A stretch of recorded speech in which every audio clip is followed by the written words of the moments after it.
فرمایا والذین هم علی صلاتہم یحافظون، شروع یہ کیا تھا کہ جو سچے صاحب ایمان ہوتے ہیں انہیں نماز میں سکون اور چس ملتی ہے، سجدے میں لذت ملتی ہے، اور بات مکمل یہاں پہ کی کہ وہ اپنی نمازوں کو قضا نہیں ہونے دیتے، اپنی نمازوں کی محافظت کرتے ہیں، نمازوں کی حفاظت کرتے ہیں، وہ باقی سارے کام چھوڑنا پڑے تو چھوڑ دیتے ہیں، پر نماز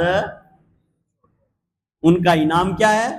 آخری منٹ اور آخری آیت نمبر 10، فرمایا اولئک هم الوارثون، جن کے اندر یہ خوبیاں آ جائیں، شرم و حیا والے ہو جائیں، امانت میں خیانت نہ کریں، وعدہ خلافی نہ کریں، نمازیں قضا نہ کریں، زکوٰۃ قضا نہ کریں، اور خاص طور پر اپنی شرمگاہوں کی حفاظت کریں، ان کے لیے، اور جو لغو اور بیہودہ چیزیں ہیں جو آپ کا وقت برباد کرتی ہیں، اس میں سوشل میڈیا ہے، الیکٹرانک میڈیا، اس میں گیمز ہیں، اس میں جوا بازی ہے، سٹا بازی ہے، اس میں آپ کے دوستیاں ایسی غیر ضروری، وہ چیزیں ان سے اعراض کرنا، ان سے بچنا، تاکہ آپ کا قیمتی وقت برباد نہ ہو، ان کا انعام کیا ہے؟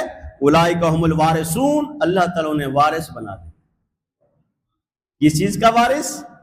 الذین یرثون الفردوس، جنت فردوس کا مالک۔ کتنی دیر کے لیے؟ کتنے زمانے کے لیے؟ کتنے وقت کے لیے؟ ہم فیہا خالدون،